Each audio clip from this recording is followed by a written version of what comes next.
আসসালামু আলাইকুম। দেখুন স্যামসাং F23 5G এই ফোনটি একেবারেই নতুনই কেনা হয়েছিল। 2023 সালের অক্টোবরে সম্ভবত ফোনটি লঞ্চ হয়। তো এই ফোনটি যখন উনি নতুন কিনেন, কিনে সুন্দরভাবে ইউজ করতেছিলেন। তো হঠাৎ করে ফোনটিতে যে সমস্যা উনি পান, ফোনটি হঠাৎ করে রিবুট করতে থাকে এবং ওয়াইফাই, ব্লুটুথ কাজ করে না। তো অনেক সময় দেখা যায় যে এই ফোনটি রিবুটিং হতে হতে ফোনটি অন হয়, প্রায় 30-40 মিনিট পর অন হয়। কিছুক্ষণ ইউজ করা যায়, পরবর্তীতে যদি কোনো সময় ওয়াইফাই বা ব্লুটুথ অন করেন পরে বন্ধ হয়ে যায়। তো আমরা ফোনটি অন করার চেষ্টা করব, দেখি অন হয় কিনা। আর এই ফোনটি পাঠিয়েছেন রিপেয়ারের জন্য রাজশাহী বিশ্ববিদ্যালয়ের একজন স্টুডেন্ট। উনি আমার সাথে হোয়াটসঅ্যাপে প্রথমে কন্ট্যাক্ট করেন এবং আমার এই ধরনের ভিডিও এর আগেও কিন্তু ইউটিউবে দেওয়া আছে। সেই ভিডিও দেখে উনি আমার সাথে হোয়াটসঅ্যাপে কন্ট্যাক্ট করেন এবং ওনার সমস্যার কথা জানান। পরবর্তীতে উনি কুরিয়ার সার্ভিসের মাধ্যমে ফোনটি আমার কাছে পাঠিয়েছেন। তো আমি এই ফোনটি রিপেয়ার করার চেষ্টা করব। জানেন যে আপনারা এই ফোনগুলো, এই ধরনের ফোনগুলো প্রসেসর ইস্যু হয় এবং সেই প্রসেসরের সমস্যাগুলো নিয়ে আমি কাজ করে থাকি। অনেক ধরনের মডেল আছে, অনেক ফোন আছে যেগুলো প্রসেসরের সমস্যা হয়। আবার সব ধরনের ফোনে কিন্তু প্রসেসরের সমস্যা হয় না। তো যেহেতু অসংখ্য প্রসেসর নিয়ে আমি কাজ করেছি, আমার ভিডিও দেখলে আপনারা হয়তো এই বিষয়টি বুঝতে পারবেন। বিশেষ করে পোকো এক্স থ্রি প্রো নিয়ে আমি হাজার হাজার ফোনের কাজ করেছি।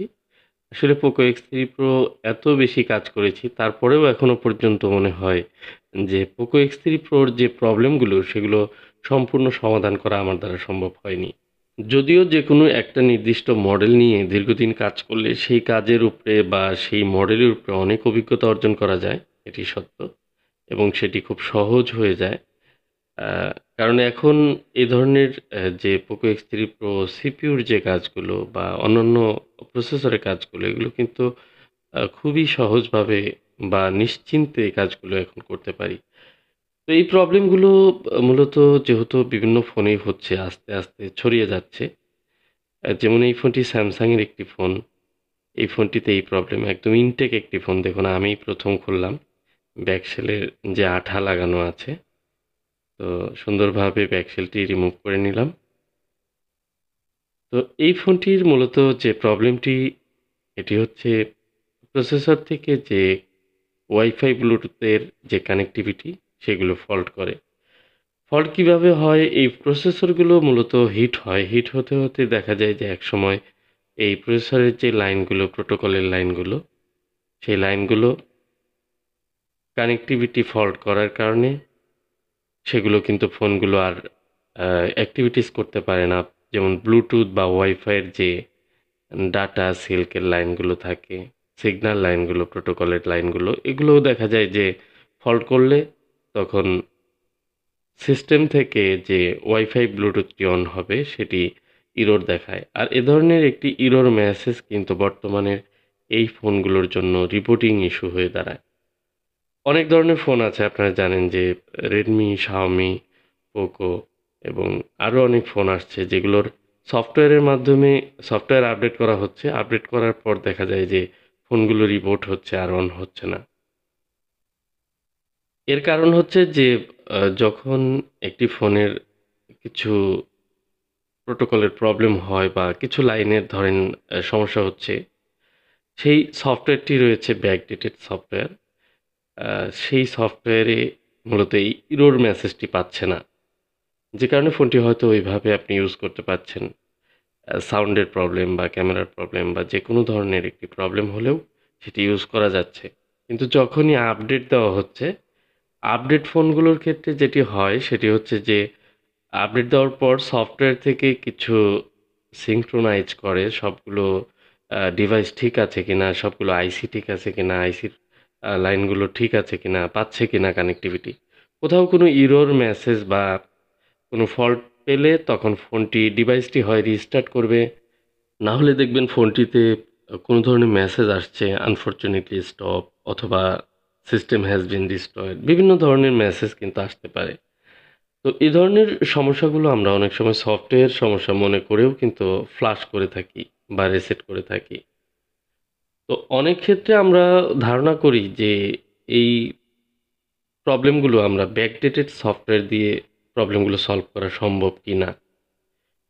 তো কিছু ক্ষেত্রে দেখা যায় ব্যাকডেটেড সফটওয়্যার দেওয়ার কারণে যে ইররগুলো ফিল্টার করতে পারতো, ধরতে পারতো, সেটি কিন্তু পারে না, যে কারণে হয়তো ফোনটি স্বাভাবিকভাবে চলে। কিন্তু সব ফোনের ক্ষেত্রে এক না। কিছু ফোন রয়েছে যেগুলো আপডেট হয়ে যাওয়ার পর দ্বিতীয়বার আর কিন্তু ব্যাকডেটে নেওয়া যায় না। নিতে গেলে ফোনটি লোগো স্টাক হয়ে থাকে, বিভিন্ন ধরনের সমস্যা হয়। তো সবসময় আমাদের আপডেটের দিকে যেতে হয়। তো আমাদের প্রবলেমটি কোথায় সেটি ফিক্স করার চেষ্টা করতে হয়। আরেকটি বিষয়, এই যে প্রবলেমটি, এই সমস্যাটি হওয়ার পর ফোনটি কিন্তু প্রচুর গরম হয়। তো গরম হওয়ার বিশেষ কারণ হচ্ছে যে একটি জিনিস, যখন আপনি ধরুন একটি নেটওয়ার্ক সার্চ করছেন, নেটওয়ার্কটি পাচ্ছে না। বারবার সার্চিং মোডে থাকার কারণে একটি শক্তি অপচয় হচ্ছে। সেটি প্রসেসর থেকে শুরু করে নেটওয়ার্ক আইসি পর্যন্ত সবকিছুতেই কিন্তু একটি শক্তি অপচয় হয়। যে কারণে ফোনটি কিন্তু গরম হতে পারে। তো সেই ঠিক একই রকমভাবে যখন আপনার ওয়াইফাই, ব্লুটুথ বা ক্যামেরা, সাউন্ড, যেকোনো ধরনের একটি সাইট যখন কাজ না করে, তখন সেই বিষয়টি বারবার কিন্তু ট্রাই করতে থাকে। আমাদের অনেক অ্যাপসের মধ্যে এরকম হয়। দেখা যায় যে একটি অ্যাপস ওপেন হচ্ছে না, কিন্তু বারবার অ্যাপসটি ওপেন হওয়ার চেষ্টা করছে, অটো রান করছে। তখন দেখা যায় ফোনটি কিন্তু হিট হয়ে যায়, বা ফোনের একটি র্যাম অটোমেটিক কিন্তু সেখানে শক্তি অপচয় করে। এই যে বিষয়টি এরকম, ঠিক একইভাবে হার্ডওয়্যারটিও কিন্তু এভাবে করা। তো হার্ডওয়্যার অনেক আপডেট হয়ে গেছে, টেকনোলজি অনেক আপডেট হয়েছে, সফটওয়্যার আপডেট, হার্ডওয়্যার আপডেট সবকিছু মিলিয়ে। এবং কি যে প্রোটোকলের মাধ্যমে যেভাবে বর্তমানে ফোনগুলো তৈরি করা হচ্ছে, এবং কি আইসির যে ম্যানেজমেন্ট, এগুলো কিন্তু অনেক আপডেট হওয়ার কারণে অনেক কিছু আমাদের কাছে সহজ হয়েছে, আবার অনেক কিছু কঠিন হয়েছে। যেমন খুব সহজে একটি উদাহরণস্বরূপ বলি, অনেক ধরনের গাড়ি আছে যেগুলো খুবই ডিজিটাল, যেগুলো হয়তো চাবি দিয়ে অন করতে গেলে আপনার যদি ডোর ক্লোজ না হয়, বা ডোর গ্লাসের সমস্যা আছে, গ্লাস ওঠানামা করছে না, দেখবেন যে আপনার গাড়ি স্টার্ট হচ্ছে না, বা হেডলাইট প্রবলেম আছে, গাড়ি স্টার্ট হবে না। এই ধরনের কিছু খুব প্রোগ্রাম করা থাকে আধুনিক গাড়িগুলোতে। কিন্তু দেখুন, নর্মাল যে গাড়িগুলো আছে, অনেক আমাদের দেশেই আছে অনেক, হেডলাইট নেই, সিগন্যাল লাইট নেই, দরজাই নেই, তারপরেও গাড়িগুলো চলছে। তো এগুলো হচ্ছে অ্যানালগ। তো অ্যানালগ আর ডিজিটাল সব ফোনগুলোকে, স্মার্টফোন যেগুলো আছে, কোম্পানিগুলো চাচ্ছে যে অনেক বেশি স্মার্ট করতে। আপনি কখন ঘুমাচ্ছেন, কখন ঘুম থেকে উঠছেন, আপনার ফোনটি কখন পকেটে রাখছেন, কখন ফোনটি হেডফোনে কথা বলছেন, কখন ইয়ারফোনে কথা বলছেন, এবং কখন লাউড দিয়ে কথা বলছেন, ফোনটি কত ডিগ্রি অ্যাঙ্গেলে আছে, সেটি সবকিছু বিশ্লেষণ করে ফোনটি আপনাকে একটি স্মার্টলি বিহেভ করবে। আপনি যখন ঘুম থেকে উঠেন ঠিক ওই টাইমে আপনাকে যে সমস্ত নোটিফিকেশনগুলো সেগুলো দিবে। আপনি যখন ঘুমিয়ে আছেন, যত ফোন করুক, ইমার্জেন্সি ফোন ছাড়া নোটিফিকেশনগুলো দেখবেন যে দিচ্ছে না। এই যে বিষয়গুলো, এগুলো কিন্তু স্মার্টলি আস্তে আমাদের কাছে বিভিন্ন এআই এর মাধ্যমে কিন্তু এগুলো আমাদের বিহেভগুলোর উপরে এই ফোনগুলো কিন্তু বিহেভ করছে। আবার দেখুন, আপনি ফোনের মাধ্যমে বিভিন্ন কিছু সার্চ করেন, বিভিন্ন কিছু খুঁজেন। খোঁজার পর সেই জিনিসগুলো বারবার সামনে আসে। Facebook বা YouTube বা কোনো কিছুতে। এর কারণ হচ্ছে যে এআই আপনাকে রিড করছে। আপনি কি খুঁজছেন, আপনার কি প্রয়োজন। আপনি না খুঁজলেও একটি ভিডিও আপনি একটু বেশি সময় দেখবেন, আ সে বুঝবে যে হয়তো এটি আপনার প্রয়োজন। সে অটোমেটিক আপনার সামনে সেটি তুলে ধরবে। এই যে স্মার্টলি সবকিছু আপনার টেকনোলজি আপনার সাথে বিহেভ করছে, এগুলো কিন্তু স্মার্ট ডিভাইসের বৈশিষ্ট্য। বিভিন্ন ধরনের ডিভাইসই এখন বেরোচ্ছে। তো এই কারণেই এই ফোনগুলোতে এই ধরনের সমস্যা হচ্ছে যে আমরা ফোনগুলো, ডিভাইসগুলো অন করতে পারছি না। আপডেট দেওয়ার পর ফোনটি বন্ধ হয়ে যাচ্ছে। অথবা ইউজ করছেন, কোনো কিছুই করেননি। একটি ছোট্ট একটি এরর, এই যে এখানে আইসির নিচে অনেকগুলো বল দেখতে পাচ্ছেন। শত বলের নিচে একটি বল ধরেন, প্রয়োজনীয় একটি বল ডিসকানেক্ট হয়ে গেল, কানেকশন পেল না। তখন আপনার এই ফোনটি প্রবলেম করবে, বন্ধ হয়ে যাবে। তো এই সমস্যাগুলোর জন্যই আমাদের এই বিষয়গুলো বোঝার দরকার, এবং কি সমস্যা হতে পারে। সামনে যে ফোনগুলো আসছে, সেই ফোনগুলোতে অনেক ফোনেই কিন্তু এ ধরনের সমস্যা দেখা দিতে পারে, এবং সেটি কোন ফোনে দিতে পারে, কোন প্রসেসরে দিতে পারে, সেগুলো সম্পর্কে ধারণা থাকলে কাজগুলো খুব সহজে কিন্তু সমাধান করা যায়। শুধু আপনাকে সঠিক সময়ে সঠিক সিদ্ধান্ত নিতে হবে। মানে এই কাজটি যাকে দিয়ে করাবেন সেই বিষয়ে অভিজ্ঞ থাকতে হবে।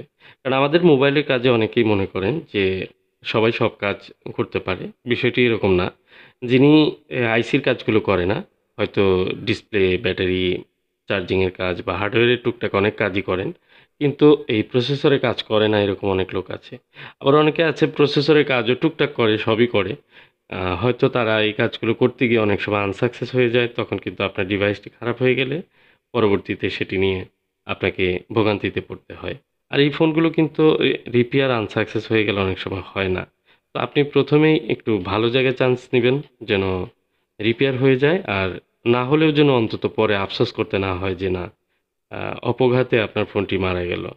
তো এই হচ্ছে বিষয়। ২য় বিষয়টি হচ্ছে এই ধরনের ফোন, অনেক ফোন রয়েছে Samsung এবং কি Xiaomi, Redmi, Poco, OnePlus এছাড়াও কিন্তু Oppo, Vivo, Realme এই সমস্ত ফোনেও টুকটাক অনেকগুলোই কিন্তু সিপিইউর সমস্যা হচ্ছে।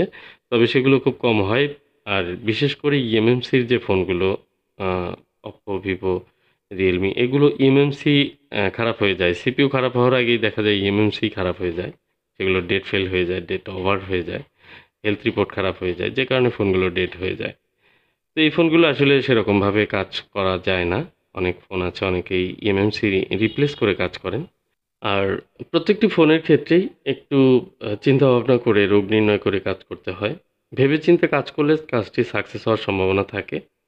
তো তাড়াহুড়ার কাজ একদমই করা উচিত না। তাড়াহুড়া করে সিদ্ধান্ত নিলে সেটি দেখা যায় যে ভুল হয়ে যায় অনেক সময়। তো আমার প্রসেসর রিবোলিং শেষ। আর এই ফোনটি রাজশাহী বিশ্ববিদ্যালয়ের এক ছাত্র ভাই, স্টুডেন্ট, উনি আমার কাছে পাঠিয়েছেন। তো উনি যে কথা বলেছেন যে ওনার ফোনটি শুধু রিস্টার্ট করতে থাকে এবং অন হয় না, ওয়াইফাই, ব্লুটুথ এগুলো অন হয় না, এই সমস্যাগুলো। তো ফোন সরাসরি অন হয়ে যাবে ইনশাল্লাহ আশা করি। এই ফোনটি প্রসেসর রিবোলিং করে নিলাম খুব সুন্দরভাবে। স্যামসাংয়ের প্রসেসর রিবোলিংয়ের ক্ষেত্রে আমাদের যে বিষয়গুলো খেয়াল রাখতে হয়, এই ফোনগুলো অন্যান্য Xiaomi, Redmi, Poco র ফোনগুলোর চেয়ে একটু হলেও মাদারবোর্ডগুলো একটু পাতলা থাকে, যে কারণে আমাদেরকে কিন্তু মাদারবোর্ডে কাজ করার সময় একটু হিটটি কমিয়ে রাখতে হয়। এয়ার টেম্পারেচার কম দিয়ে এগুলো রিমুভ করতে হয় এবং বোর্ডটি যেন ফুলে না যায়। আবার সেক্ষেত্রে আইসিটিও কিন্তু অনেক স্লিম থাকে। আইসিটিও যেন ড্যামেজ না হয়ে যায়, ওঠানোর সময় অনেক সময় খারাপ হয়ে যাওয়ার চান্স থাকে, সেটি যেন না হয় সে বিষয়ে খেয়াল রাখতে হয়। তো আমি একটু থার্মাল পেস্টের ব্যবহার করে নিলাম এবং কি উপরে একটি ফাইবার টেপ লাগিয়ে দিব। সব মিলিয়ে ফোনটি আগে চেক করব মাদারবোর্ড ডিসপ্লে প্যানেলে বসিয়ে। আর এতক্ষণ যারা ভিডিওটি কন্টিনিউ করেছেন আপনাদের কাছে একটি অনুরোধ করব, আপনারা চ্যানেলটি সাবস্ক্রাইব করে রাখবেন। বিভিন্ন ধরনের ফোনে বিভিন্ন প্রসেসর ইস্যু নিয়ে যে প্রবলেমগুলো হয়, এই সমস্যাগুলো নিয়ে আমি ভিডিও করে থাকি এবং সেগুলো কিভাবে সলভ করা যায়, আপনাদের এই ফোনগুলো থাকলে বা এই মডেলগুলো থাকলে আপনারা সহজে সমাধান করে নিতে পারেন। সেটি আপনার লোকাল শহর থেকে অথবা আমার কাছেও কুরিয়ারে পাঠিয়ে ফোনটি রিপেয়ার করে নিতে পারেন খুব সহজে। সারা বাংলাদেশের যে কোনো জায়গা থেকে ফোন পাঠানো যায়। তবে অবশ্যই আপনার ফোনটি কাজ না করে ইনটেক অবস্থায় পাঠাতে হবে। এবং যে ধরনের প্রসেসর ইস্যুসগুলো রয়েছে, আমি আমার চ্যানেলে প্রচুর ভিডিও রয়েছে এইগুলো নিয়ে। আপনারা চ্যানেলটি সাবস্ক্রাইব করে রাখলে হয়তো একে একে ভিডিওগুলো দেখতে পারবেন। আরেকটি বিষয় যে এ ধরনের প্রবলেমগুলো ফিক্স করার আগে আপনাকে অবশ্যই একটু ভেবেচিন্তে একজন দক্ষ টেকনিশিয়ানের কাছে যাবেন। কারণ এখন প্রসেসর ইস্যু নিয়ে অনেকেই কাজ করেন, কিন্তু সকলের হাত কিন্তু একরকম থাকে না, যে কারণে অনেক ফোন নষ্ট হচ্ছে। আর এই খারাপ হয়ে যাওয়া ফোনের ভিডিও আমি অনেক শেয়ার করেছি আপনাদের। একবার খারাপ হয়ে গেলে পরে আফসোস করতে হয়। আসলে তখন কিছু করার থাকে না। তো আলহামদুলিল্লাহ দেখুন ফোনটি অন হয়েছে।